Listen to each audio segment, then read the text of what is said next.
Hi, and welcome to Grove Kids Children's Church. I'm Pastor Roy, and I'm so glad you're with me today. Now, today's a little different than normal. We've got some videos that we want you to see, and I'll bring a friend out of the suitcase like I normally do.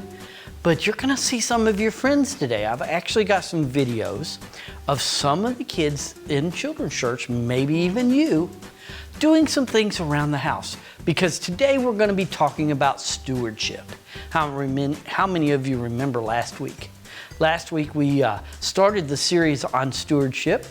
And stewardship's one of those kind of big words, kind of a churchy sounding word, kind of a weird word. But what it means is honoring God with everything that He's given you. And we're going to talk about things that start with the letter T. Last week we talked about our time, how we should give God our time. He's given each one of us a certain amount of time here on earth. And what we do with that time, do we honor Him or do we use it selfishly? Do we use it wisely or do we waste it? We talked about that last week. This week we're going to talk about another T word called talent. We're going to talk about our time, which we did last week. This week we're going to do talent. Next week is treasure. And the last one for the month will be our troubles. Those are our 4 T's that we're going to talk about when we talk about stewardship. So today we're going to talk about our talents. What is a talent? Are you very good at something?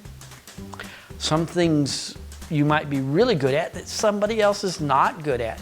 Or maybe somebody else is good at something and you're not good at it. You see, I truly believe that God has gifted each one of us in a special way. Some of us are really good at certain things and some of us not so much, but we're better in things that person that is gifted with that gift may not be. I like to talk about singing when I talk about talents. Most of you know I don't sing very well at all. But Pastor John and Miss Talisa have beautiful singing voices. I just don't have that.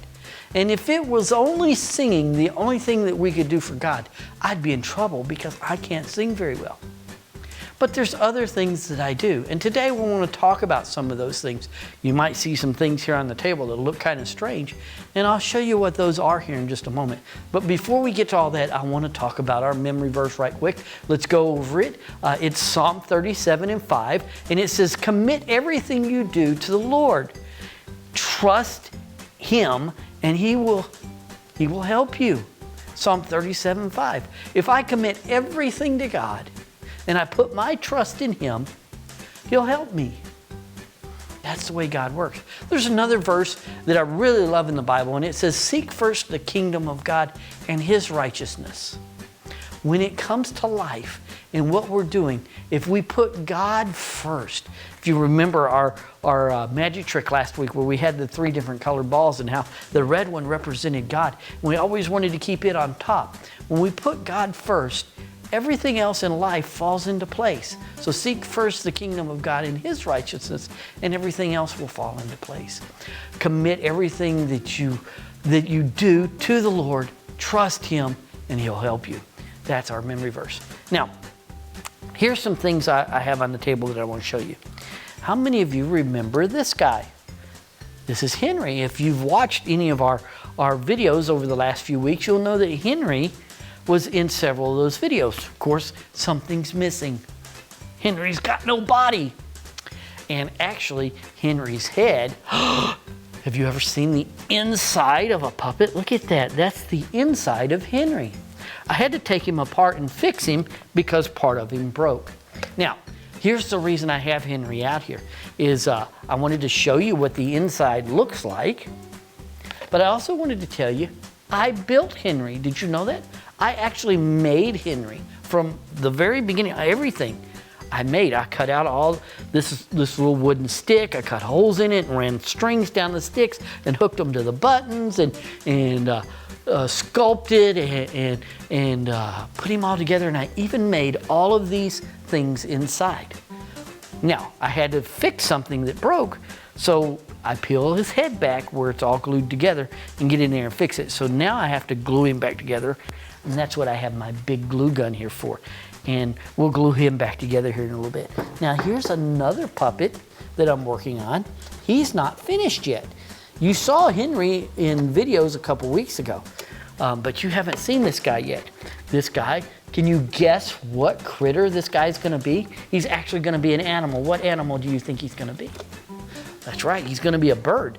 And I'm gonna make several of this guy, and we'll have an eagle one. Does he look like an eagle? He's got that big eagle beak. And we'll make one that looks like a penguin, and we'll make one that looks like a parrot, all these different ones. And I made him. I made him from scratch. Actually, he's made from different things. This part, his body, is a jug. It's a sprayer jug like your mom or dad or somebody would use to spray the bugs off of your garden stuff, to spray for weeds. And then I cut out the little feet and attached them to the little dowel rods, and they go in just like that. And then I added wings. So let's set him here for a second, and you can see the wings. They are hooked to strings, and when I pull the strings, they'll flap. And then his head is made out of pipe, like the plumbing pipe in your house, the drain pipes.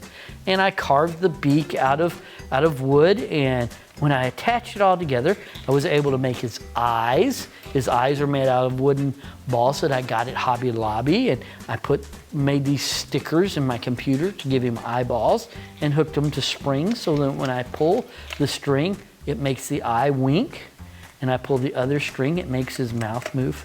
Now he's not finished because he'll be covered with colorful fur, fake fur that will look like feathers when I put it on him, and it'll make him look like a bird puppet. So he's not finished, but it's something that I'm working on. You see, I'm using my talent. I have a talent for making things. I love to make things, and then the things that I make, I use here in Children's Church. I'm using my talents for God. Now, I could make all these things and love to make them and enjoy making toys and puppets and stuff and just leave them in my home and never use them for anything. And they would just fill up shelves and never go anywhere because I don't have anybody to play with them or no reason to use them. But if I make them and I bring them in here to Children's Church, I can tell stories with them. So I'm using them for God. Speaking of which, I have another puppet over here in the suitcase. Now, I didn't actually make this puppet, but I did design it. I drew what I wanted it to look like, and I sent it to a friend of mine who does a lot of sewing, and she was able to sew this puppet together and make it look exactly like what my drawing looked like. So I didn't actually make the puppet, I designed the puppet. So I used my talent of art and drawing and designed this puppet. So hang on just a minute and I'll get him out here. Hey, are you ready? Oh yeah, I'm ready. Can I get out? Oh, I'm out. Oh boy, I'm out. Oh, calm down. I can't come down, come on. Oh, this is so exciting. All right, calm down. Everybody, this is Mitzi. That's right, I'm Mitzi, and I'm a frog, and I got ADHD. All right, calm down. All right, I'm calm. Quit pushing. Oh, wait, now I'm too calm. All right, get up. All right, calm down. Hey. What? I want to sing. You can't sing. Yes, I can. I want to sing. No, you can't sing. Just telling the boys and girls that I can't sing, but I can sing. I want to sing. You can't sing. Why can't I sing? Because I can't sing, and if I can't sing, then you can't sing. Yes, I can. I was up all night. I can sing. Why were you up all night? I was working on my song. All right. I want to sing a little song I just written. You mean written? Oh no, you ain't heard it yet. All right, well, calm down. So what's wrong with you? Why can't you come down? Because I got ADHD. What is ADHD? It's an amphibian doing the happy dance. I'm happy. All right, well, calm down. Anyway, you can't sing. Yes, I can. All right, I'll tell you what. You sing your song real quick, and we'll be able to tell our story after you sing your song. Okay, here I go. I'm going to sing my song. All right, tell you what. I'll give you a few pointers. Maybe I can help you. What's that? Well, when you sing, pear-shaped notes should come out of your mouth. When you sing, a watermelon can come out of your mouth. All right, now come on. You got a big mouth. No, I don't. Yes, you do. And it's stinky. All right, just stop. Anyway, so you need to make a nice resonant bell tone. Bell tone? I'm going to use the bell. The buzzer, the bell broke. Ding dong. All right, now stop it. Now, just Listen, I can sing high C. I can sing low C. You sing lousy too, I heard you. All right, stop it. All right, sing your song. Jesus loves the little children. You didn't sing that song. Yes, I did. You didn't write that song, I mean. Oh, yes, I did. I written it last night. No, you mean you written it. No, you ain't finished hearing it. All right, well, I'll finish hearing it when you finish singing. Jesus loves the little children. All the children in the world. Red and yellow, orange and green. You're the strangest kid I ever seen. He's strange. All right, come on. Well, you know, today we're talking about using our talent, and I guess singing could be one of your talents, because I'm good. I don't know that you're really that good. Yes, I am. I'm real good. All right, well, anyway, today we're going to talk about using our talents for God. Oh, I used it for God. Yes, you did. One of the talents I like to use is my storytelling. You tell stories? Yes, I tell stories. You get in trouble for that. No, not those kind of stories. Stories from the Bible and stuff. When we tell a story that's not true, when we tell a lie, we get in trouble. Mom might say, you've been telling stories, but that's not this kind of story. This is stories from the Bible. These are true stories. And even if I tell a fictional story, it's different than what you would get in trouble for. It is? Yes. But anyway, today I want to talk to you about a fella named David. Oh, I know David. You know David? Yeah, he's the guy that killed a giant. Yes, he did kill a giant. But before that, he had to soothe a savage beast. Oh, no, a savage beast? A lion? No, it wasn't a lion. A tiger? No, it wasn't a tiger. A bear? No. Oh, lion! All right, stop it. This beast was actually a king. The king was a beast. He was the king of beasts. No. You see, the king was Saul, and the Bible tells us that Saul had a demon that would attack him. Oh no! What'd he do? Well, actually, it would torment him so much that he couldn't sleep, and he would have bad dreams. And they found that the only thing that calmed him down was music. Yeah, music calms the savage beast. Yes, music does calm the savage beast. And David was really good at playing the harp. Oh, he could pull those harp strings. That's right, he could pluck those harp strings. And they found out that when David would play for the king, the tormenting demon would go away and it would soothe the king. So David would come and he would sing for the king and he would play the harp for the king. You see, he used the talent that God gave him. God gave him a great talent for singing and for playing the harp. And David had a heart for God, and he loved God and he loved to worship God. Yeah, that's what we're supposed to do. We're supposed to love God with all our heart. That's right. And David did. And when he used his talents for God, it helped other people. You see, our talents are something that we're supposed to be good stewards of. What's that?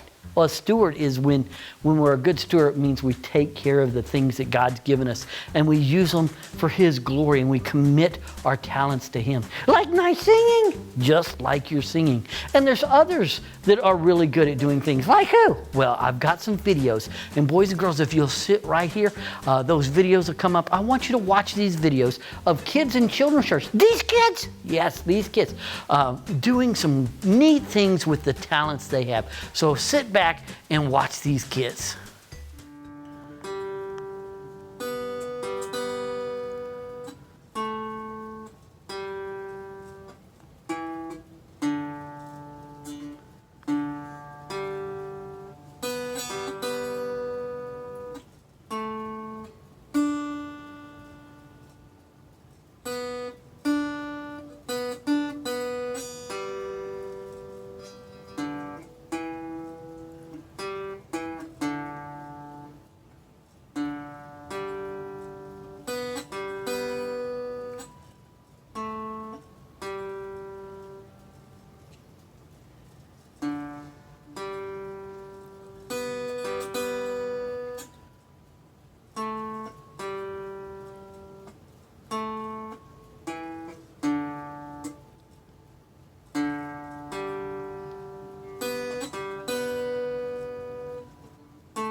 Push. Push. Push, push, push, push. Empty your tank. Go. Go. Catch him, girl. Go, go, go. Push it, push it, push it.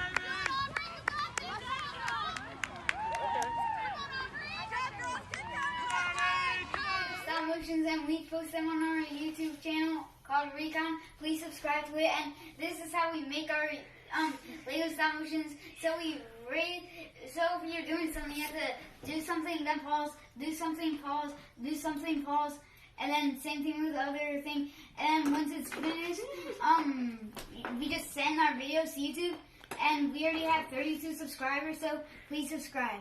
I need that droid. How much would it cost? $500. Are you serious? Yes. Boom, boom. Okay, come with me, little droid. I will name you R2D2. Well, check that out. These kids have done some great things and are good at great things. We have cooks, we have kids that are good at painting, we have kids that are good at crocheting, we have kids that are good with Legos, we have kids that are good with music. No matter what your talent is, you can use that talent for God. Now in the videos, we saw different kids doing different things, and some of those things may have been being used right then and there for God. But some of them were just being used, just doing their talent. But sometimes just doing your talent is all you need to do to use it for God. Say that your family's hungry and you are good at cooking. You know what? If you make breakfast or dinner for your family, you know what you're doing? You're honoring God with your talent. Maybe you're good at playing music. One of the people in our videos, he was playing the guitar. You know what? When you share what God's giving you with the world, then you're using it for God's glory. The puppets that I make, if I make them and never share them with anybody, I'm not really giving God glory with my talent. How many of you know the old saying that you should let your light shine? There's the old song that a lot of us know. It says, "This little light of mine, I'm going to let it shine. I'm not going to hide it under a bushel." Well, that's talking about your love that God gives you to show everybody, but it's also talking about your talent. If I hide it, I'm not using it for God. There's another fellow that I want you to know about. It's a Bible character. Usually we do 2 Bible stories every Sunday, and this one I'm going to let you watch a video of it. His name is Daniel, and he had a great talent for interpreting dreams. Let's see what happens in his story.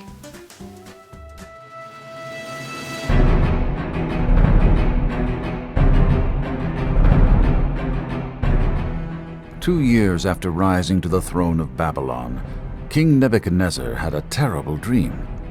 This dream frightened him so much that he couldn't sleep. King Nebuchadnezzar, in anguish and desperate to learn what the dream meant, called in all the wise men known to him to see if any of them could interpret his dream.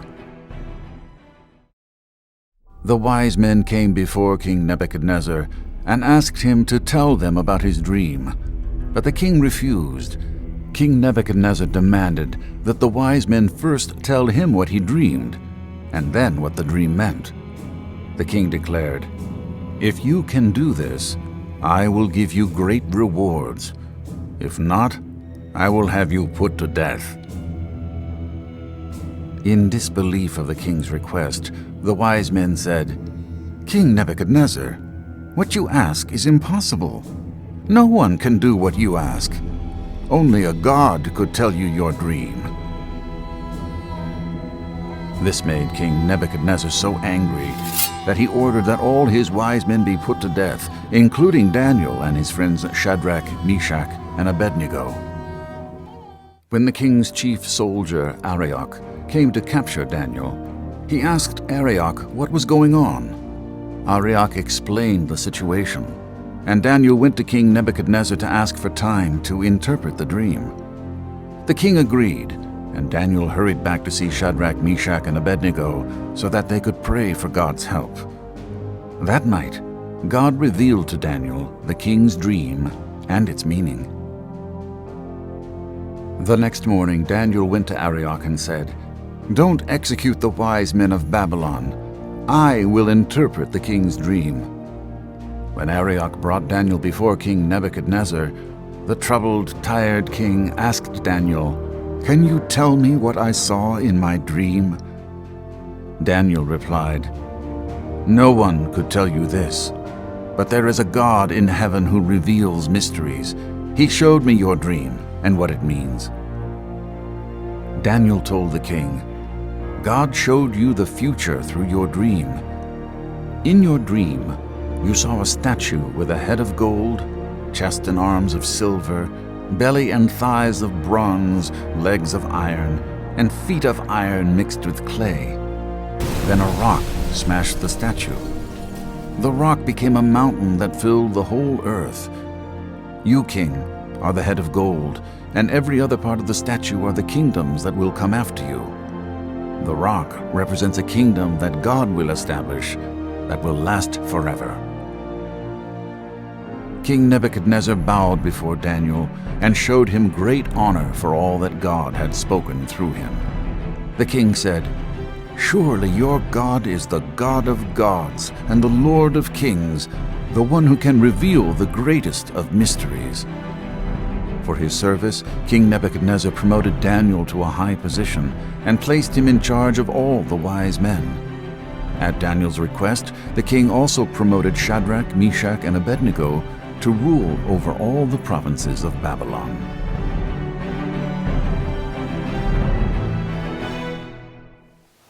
Wow, what a story. The king had dreams and nobody could tell what the dreams were. And of course, the king wouldn't tell anybody either. He figured if they knew how to interpret the dream, they must know what the dream is without him telling them. They couldn't do it, could they? But who could? Daniel, right? And could Daniel do it by himself? No. He had to have God's help. God gave him the ability to interpret the dreams. And when God gave him the ability, did he keep it to himself? No, not at all. He used it, and he told the king exactly what the dream meant. And because Daniel used his talent, not only did he help the king, but you know who else he helped? All those other people that the king was about to put to death. He saved people's lives just by using his talent. Well, God's given each one of us talents. He's given us musical abilities. He's given us artistic abilities. Maybe he's given you a cooking ability. Maybe he's given you ability for great speaking and storytelling. I don't know what your talent is, but God has given you a talent, and you need to use it and not hide it. When we use it for God, when we give it to God, we're honoring Him with everything He's given us. Not only our time, as we learned last week, but also our talents and the gifts that God's given us. Check out the downloads. We've got lots of things for you to download this week. And we'll see you next week right here, Grove Kids Children's Church.